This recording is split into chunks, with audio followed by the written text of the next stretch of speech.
Donc, cher maître, chers confrères, je vous présente ce cas clinique à propos des troubles du désir chez la femme, qui est une pathologie difficile à définir et surtout difficile à traiter.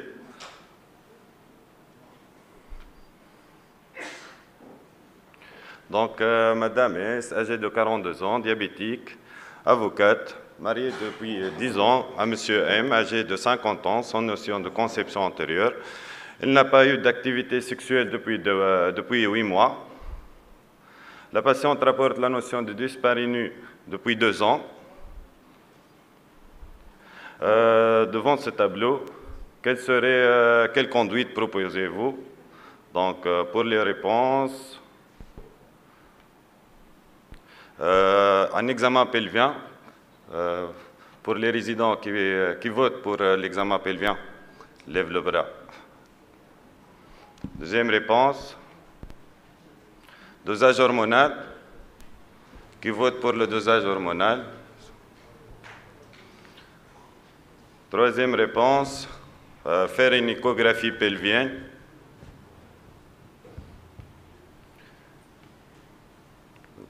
La quatrième réponse, faire le dosage de l'hémoglobine glyquée.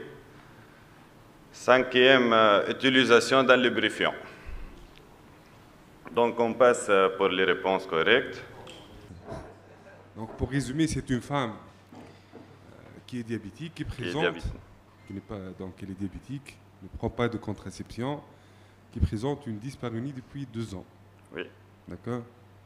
À ce stade, quels sont les examens complémentaires, les examens, donc les investigations qu'on va faire pour explorer cette dyspareunie. D'accord. Les propositions.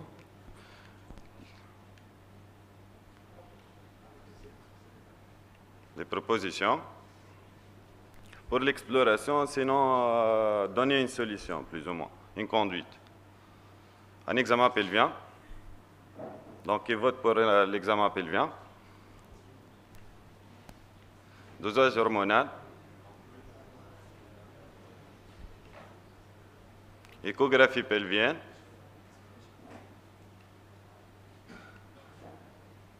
Dosage d'hémoglobine glyquée. L'utilisation d'un lubrifiant. Donc, pour les réponses justes, on a A, B, C, D. L'examen pelvien, c'est nécessaire pour éliminer une pathologie organique pour la dyspareunie, avec l'échographie pelvienne. Dosage hormonal, ce n'est pas de pratique courante, mais on l'a mis aussi, vu l'âge de patiente, pour éliminer une ménopause précoce. Le dosage d'hémoglobine glyquée, vu que la patiente est diabétique, ça peut être un facteur organique déclenchant des troubles du désir chez cette femme. Utilisation d'un lubrifiant, ce n'est pas une solution. D'accord. Donc à ce stade, déjà, il y a beaucoup de données qui manquent. Il y a des données de l'interrogatoire qui manquent pour mieux caractériser ce trouble sexuel. Est-ce que c'est dyspareunie, vulvodynie, c'est primaire, c'est secondaire, c'est a priori c'est secondaire. Est-ce que c'est superficiel, c'est profond? Donc il faudra bien interroger la patiente pour mieux caractériser ce trouble sexuel déjà. Il faut évaluer le retentissement, la souffrance de la patiente, évaluer la sexualité dans le cadre d'un couple, voir interroger la patiente pour le partenaire, la réaction, etc. Donc c'est tout un contexte. On va pousser, on va avancer dans ce cas. Donc l'examen pelvien s'est avéré normal avec bilan hormonal, échographie pelvienne sans anomalie. Après un interrogatoire poussé, la patiente rapporte une diminution de libido et l'absence d'envie d'avoir une relation sexuelle. On retient le diagnostic de trouble du désir chez cette femme. La diminution d'intérêt d'activité sexuelle chez la femme est définie donc par, je vais vous donner des propositions de la définition. Donc, douleur, dyspareunie, A. Absence d'intérêt pour les activités sexuelles, B. Comportement d'évitement, C. Diminution d'excitation en réponse à un stimulus sexuel, D. et absence et diminution des sensations génitales ou non génitales pendant l'activité sexuelle. Donc, on passe pour les réponses correctes. Donc, pour la réponse A, c'est une réponse fausse. La douleur et la dyspareunie, c'est probablement secondaire au trouble du désir chez cette femme. Ça définit par une diminution de flux sanguin vaginal et diminution de lubrification vaginale. Donc, probablement, c'est une dyspareunie secondaire qui a amené la patiente à consulter.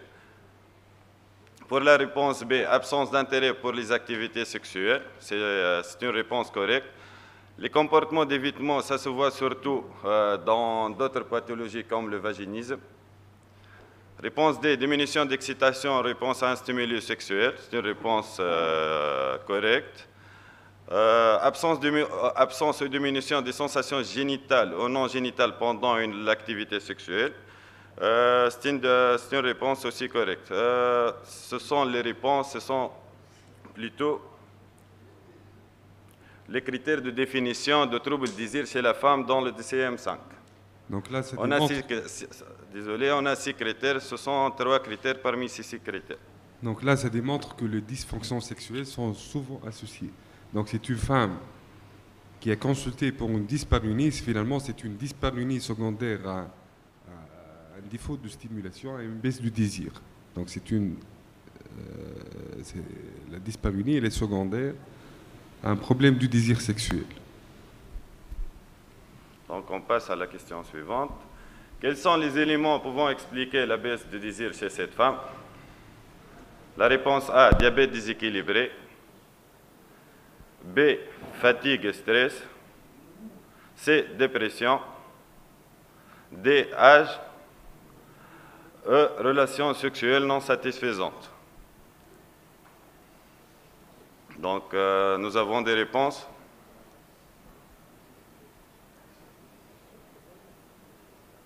On passe pour les réponses correctes. Donc, pour la réponse A, diabète déséquilibré, c'est une cause qui peut être, c'est une cause physique qui peut engendrer les troubles du désir chez cette femme. Fatigue et stress, c'est une cause plus ou moins psychologique. La dépression aussi, c'est une cause psychologique. On a éliminé l'âge dans ce cas clinique, vu qu'on a une femme âgée de 42 ans avec un bilan hormonal normal, avec un examen pelvien normal. Pour la réponse E, relations sexuelles non satisfaisantes, c'est une réponse correcte. On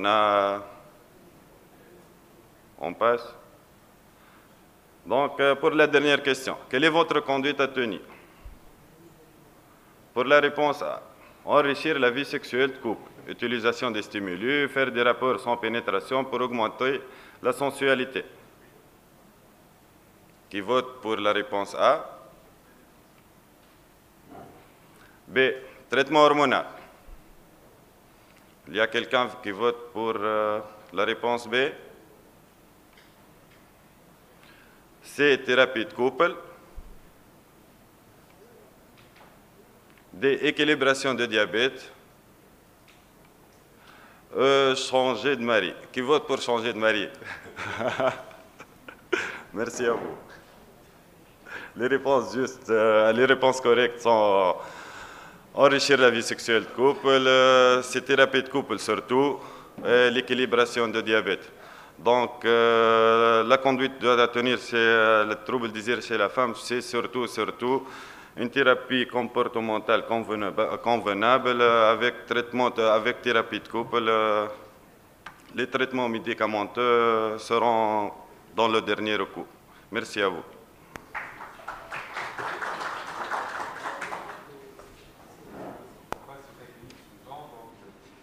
Présenté par le Dr Nadir Benjab sur les dyspareunies. Donc ce sera 2 cas cliniques.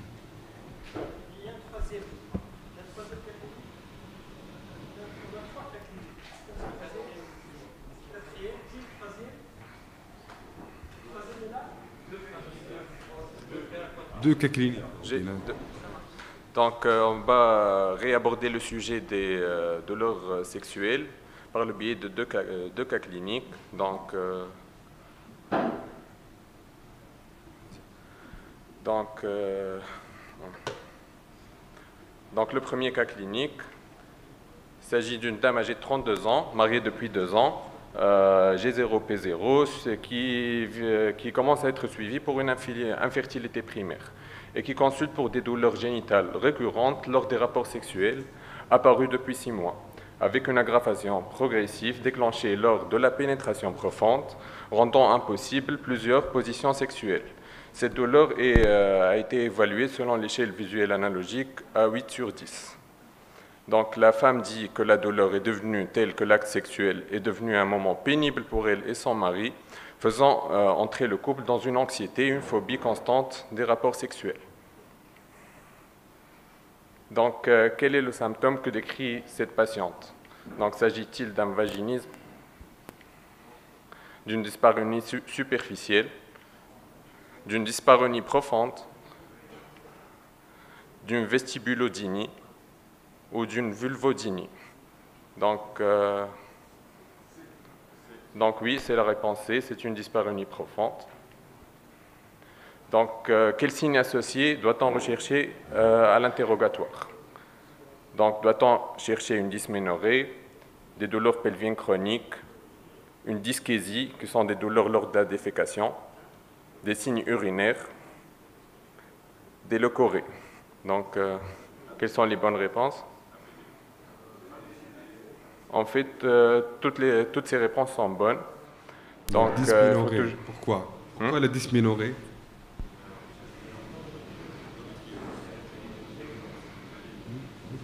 C'est pas la ménopause, l'endométriose. Ouais. C'est l'un des signes de l'endométriose, oui. Oui.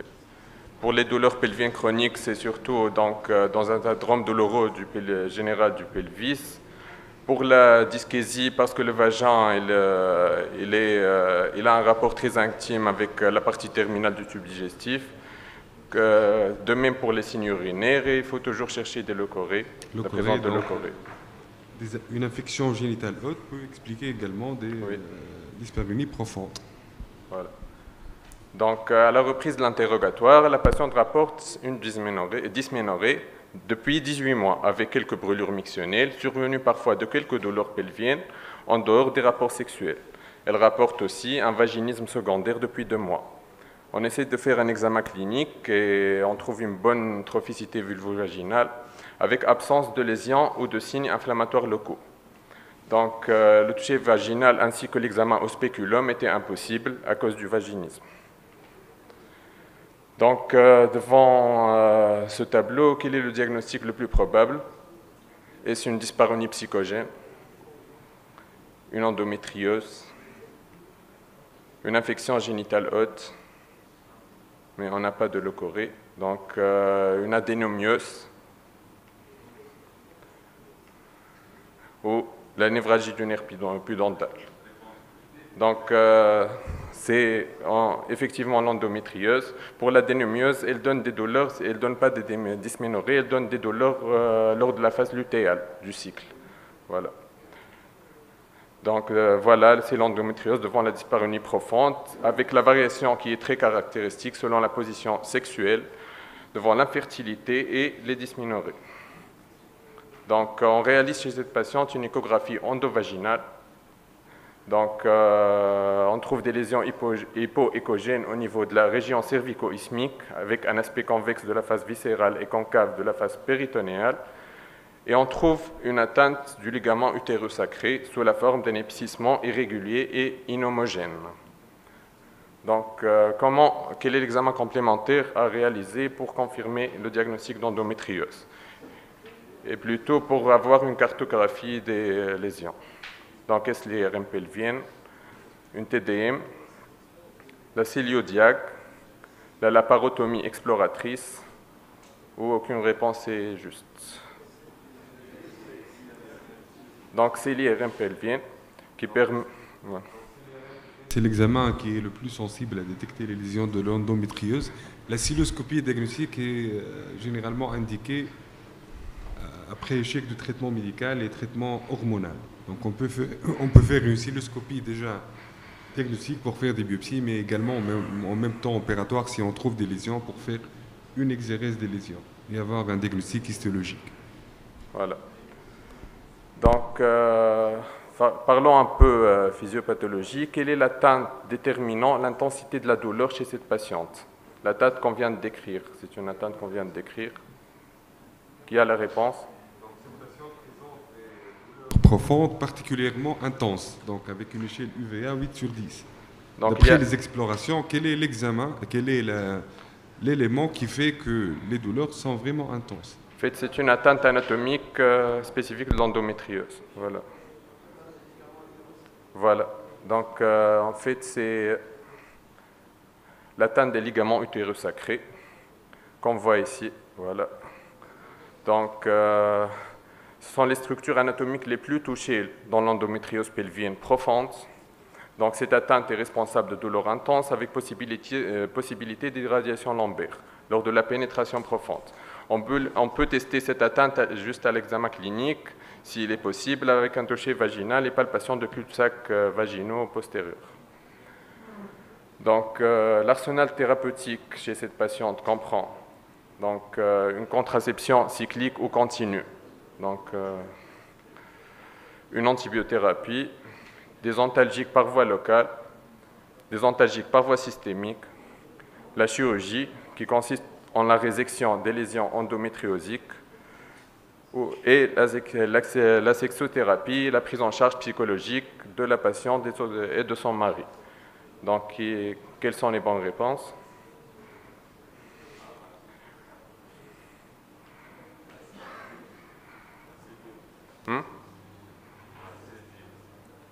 Donc, en fait, oui, la contraception cyclique ou continue, c'est un traitement très connu, médical très connu de l'endométriose.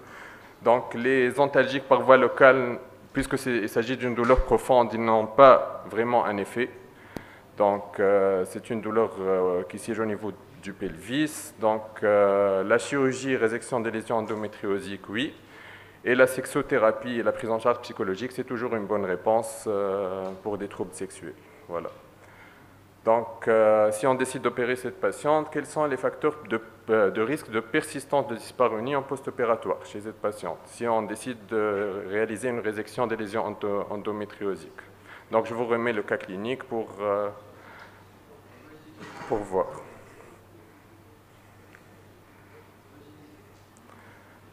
Voilà. Donc, comme on a vu avec Dr Sardi dans le cours, donc, il existe plusieurs facteurs chez notre patiente. Déjà, le terrain anxieux, la phobie des rapports sexuels et un vaginisme préopératoire et prédicteur de mauvais résultats post-opératoires en ce qui concerne bien sûr la douleur. Voilà. On passe au deuxième cas clinique. Donc, Madame A, âgée de 51 ans, G5P4, 4 accouchements voix basse avec 4 épisiotomies, ménopausée depuis 2 ans, opérée il y a 6 mois pour une incontinence urinaire à l'effort, cure de prolapsus urogénital par voie basse avec mise en place du bandelette synthétique sous-urétral par voie transobturatrice. En post-opératoire, elle rapporte une amélioration générale de sa sexualité, due à la disparition des fuites urinaires et de la sensation de boule vaginale, avec une reprise précoce des rapports sexuels. Actuellement, elle consulte pour une dyspareunie de novo, apparue depuis 1 mois, à type de douleur de siège orificiel déclenchée dès l'intromission du pénis. Donc, de quel type de dyspareunie s'agit-il? Voilà, il s'agit d'une dyspareunie superficielle qui est, dans ce cas-là, secondaire. Voilà. Quels sont les facteurs de risque de dyspareunie chez cette patiente? Je vous remets le cas clinique. Vas-y, qui peut répondre?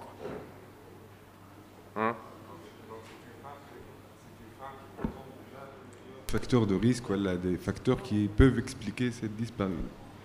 Quels sont ces facteurs? Est-ce que quelqu'un peut énumérer? Oui. Épisiotomie, oui. Oui. C'est les épisiotomies et le prolapsus urogénital. Oui. Et la bandelette sous-urétrale aussi. C'est une femme qui a été opérée pour ce prolapsus. Hein. Voilà, donc déjà l'âge. Donc, source d'hypotrophicité vulvovaginale, les 4 accouchements par voie basse, les 4 épisiotomies, donc, qui peuvent être responsables de mauvaise cicatrisation, qui peuvent pérenniser les douleurs sexuelles, la ménopause par carence oestrogénique, sécheresse vaginale. En fait, les cures de prolapsus par voie basse ont montré qu'ils ont en post-opératoire plus de douleurs sexuelles que par voie haute. Et l'utilisation de matériel synthétique a montré aussi un effet plus aggravant des douleurs sexuelles post-opératoires. Voilà. Donc, devant ce tableau, quelles sont les causes probables de dyspareunie à rechercher chez cette femme? Donc, j'énumère les réponses.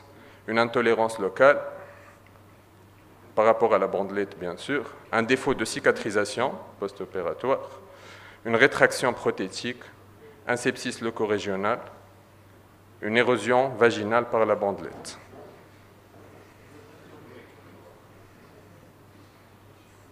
Donc, en fait, ça peut être tout ça. Donc, il faut approfondir l'examen clinique. Donc, chez elle, on réalise un examen clinique au spéculum et on constate déjà une atrophie vulvovaginale et on visualise une pastille prothétique associée à un granulome inflammatoire au niveau du cul-de-sac latéral gauche du vagin, sans signe de surinfection. Donc, quel est le diagnostic retenu? C'est une érosion vaginale par la bandelette sous-urétrale. Donc, cette complication, elle est tardive de la cure d'incontinence urinaire d'effort, utilisant les bandelettes sous-urétrales dont l'incidence est évaluée à environ 2,4% des cas pour la voie transobturatrice, ce qui est le cas de notre patiente ici. Elle peut se manifester par des leucorrhées purulentes, par voie sanglante, des douleurs vaginales ou une dyspareunie, comme est le cas de notre patiente, et parfois elles peuvent être même asymptomatiques. Donc, les mécanismes incriminés dans la survenue de cette complication, ils sont de 3 types.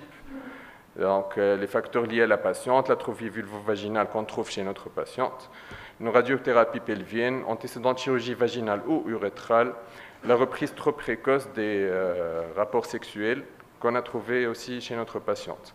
Donc, on préconise un délai de 1 mois post-opératoire avant de reprendre les rapports sexuels.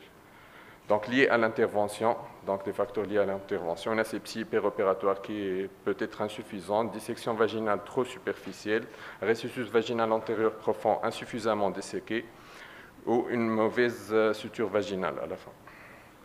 Donc, ça peut être lié aux matériaux, mais c'est extrêmement rare parce qu'actuellement, le polypropylène monofilament tricoté est le seul matériau de référence à utiliser. Donc, les modalités thérapeutiques chez cette patiente, antalgique par voie locale, oestrogénothérapie locale, antibiothérapie, ablation totale de la bandelette, résection partielle de la bandelette avec avivement des berges et suture vaginale, sexothérapie et prise en charge psychologique. Donc,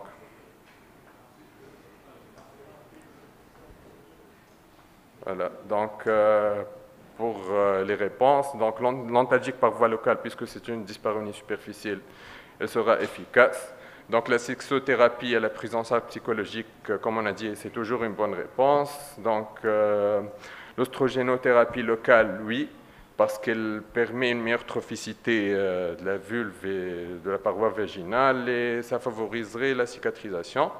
Donc, ça sera en première intention. Sinon, une résection partielle de la bandelette avec avivement des berges et suture vaginale peut être indiquée en deuxième intention. L'ablation totale de la bandelette peut être indiquée si échec des deux conduites à tenir précédentes, ou elle peut être indiquée d'emblée si la bandelette devient surinfectée, s'il y a des complications septiques. Donc, merci.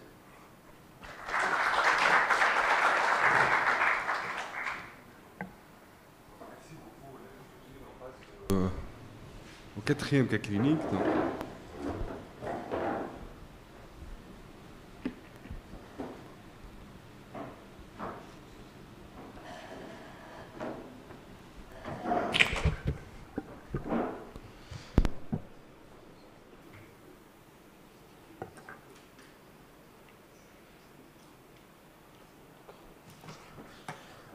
Cher maître, chers confrères, je me présente, je suis résident Rarbeya, résident en deuxième année à l'hôpital Fatoum à Bourguiba de Monastir. J'ai le plaisir de vous présenter ce cas clinique d'un malade qui a été pris en charge au sein de notre service.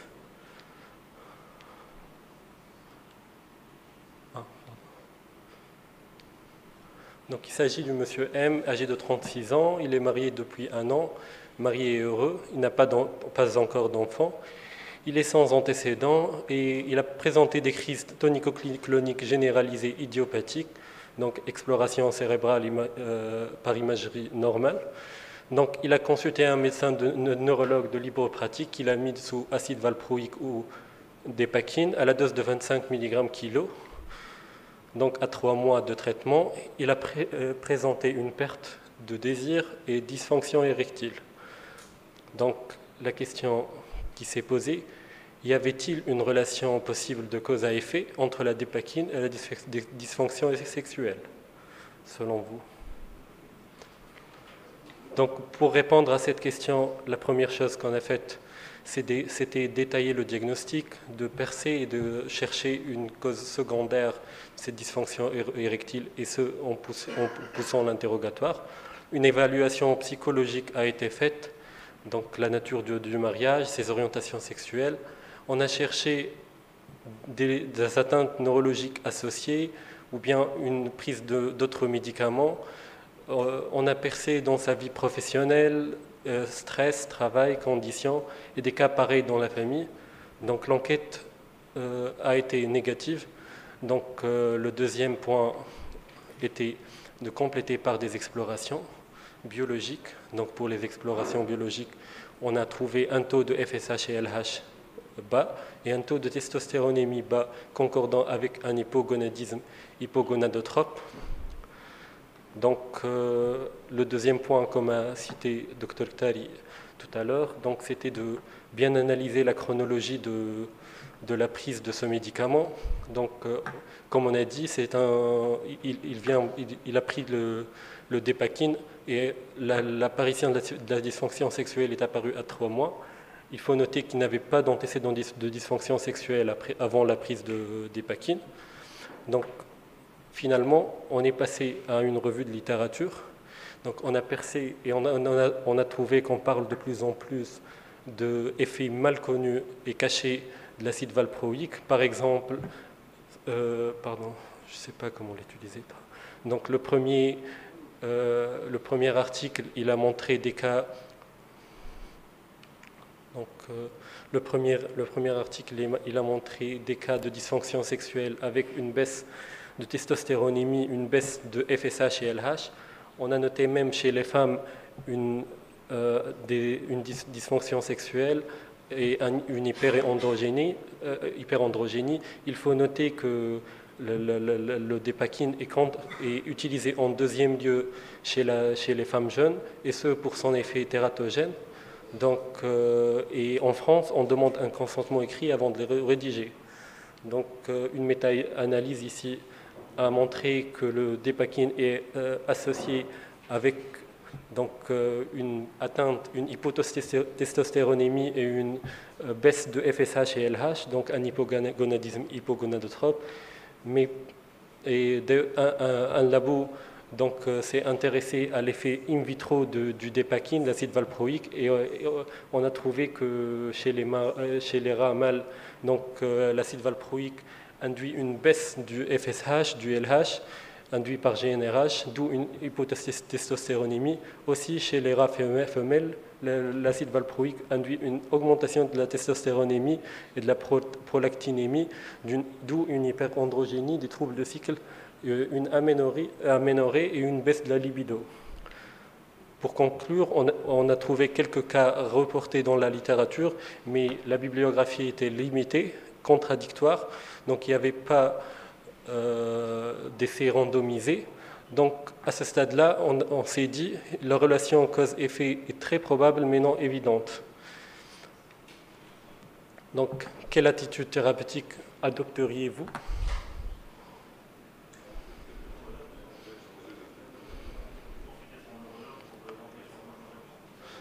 Donc vous l'avez deviné, justement en concertation avec le médecin neurologue, on a choisi de changer de médicament, Evixia. Donc on l'a changé par la motrigine. Et il y avait une amélioration spectaculaire, une restituo ad intégram, avec des dosages hormonaux revenus à la normale un mois après. Donc, d'où l'importance de signaler que peu importe le médicament, il faut toujours faire attention. On croit qu'on maîtrise tous les effets indésirables, mais on ne sait jamais. Et il faut aussi rappeler le danger de la prescription excessive de médicaments, toujours chercher une relation cause à effet et toujours considérer une prise en charge en concertation avec les autres spécialités. Merci.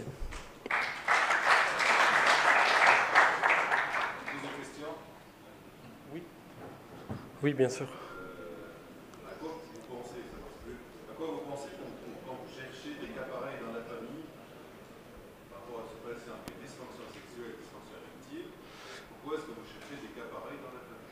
Ça serait surtout pour une éventuelle atteinte génétique, neurologique, par exemple, vu le contexte, il avait des crises tonico-cloniques généralisées et idiopathiques, une IRM cérébrale qui est normale, et actuellement, avec les patients qui ont des IRM cérébrales normales, on perche vers des PET scans et on trouve parfois des anomalies, donc on s'est dit pourquoi pas. Donc c'était en concertation avec les neurologues. Donc il pourrait y avoir des anomalies génétiques donc, qui seraient, parce que comme a dit le Dr Tari, même l'épilepsie, elle peut donner des cas de dysfonction sexuelle. Merci. Merci. Et en plus, il y a des maladies neurologiques. Le premier symptôme, c'est la dysfonction sexuelle. La gynésie, la MLS.